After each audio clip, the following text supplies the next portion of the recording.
புகழ்ச்சியில் மயங்காதே. சூழ்நிலையை உணர்ந்து செயல்படு. ஒரு அடர்ந்த காட்டுப்பகுதியில் மரங்கள் அடர்ந்து செழித்திருந்தன.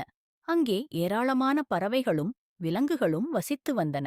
ஒருநாள் பசியால் வாடிய ஒரு காகம் ஊருக்குள் பறந்து சென்று அங்கிருந்த ஒரு வீட்டிலிருந்து சுவையான ரொட்டித் துண்டு ஒன்றை திருடிக் கொண்டு வந்தது.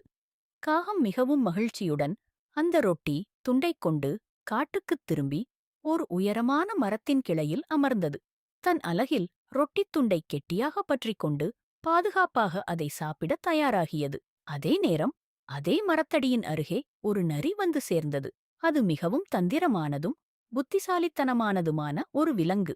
மரத்தின் உச்சியில் ரொட்டித் துண்டுடன் அமர்ந்திருந்த காகத்தை பார்த்ததும் நரியின் வாயில் எச்சில் ஊறியது. எப்படியாவது அந்த ரொட்டித் துண்டை கைப்பற்ற வேண்டுமென்று அது மனதுக்குள் திட்டம் தீட்டியது.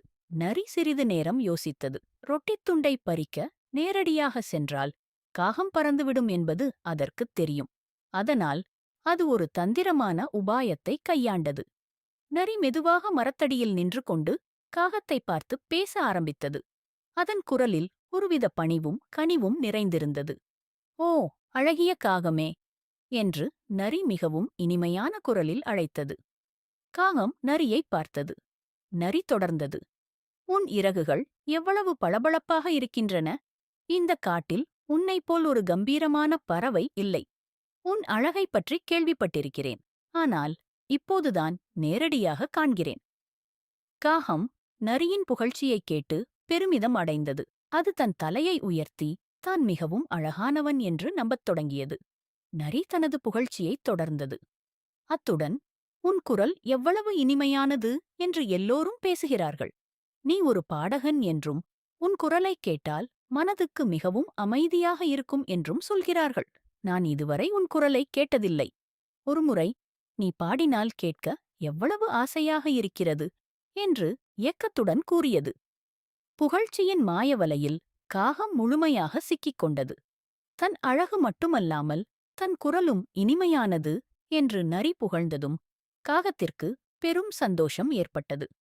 தன் குரலைக் காட்டி நரியை வியப்பில் ஆழ்த்த வேண்டும் என்று அது எண்ணியது.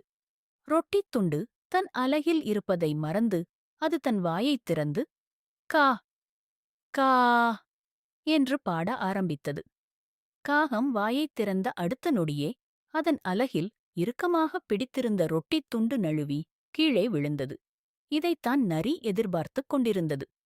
ரொட்டித் துண்டு கீழே விழுந்ததும் நரி மின்னல் வேகத்தில் அதை எடுத்துக்கொண்டு அங்கிருந்து ஓடி மறைந்துவிட்டது. காகம் ஏமாற்றத்துடன் ரொட்டித் துண்டை பறிகொடுத்தது. நரியின் தந்திரத்தை புரிந்து கொண்டு வருந்தியது. தனது கர்வம் மற்றும் வெற்றுப் புகழ்ச்சியில் மயங்கியதால் தான் செய்த தவறை உணர்ந்தது. நீதி: வெற்றுப் புகழ்ச்சியில் நாம் மயங்கிவிடக் கூடாது. சுயநலவாதிகள் அல்லது தந்திரமானவர்கள் தங்கள் காரியத்தை சாதித்துக் கொள்வதற்காக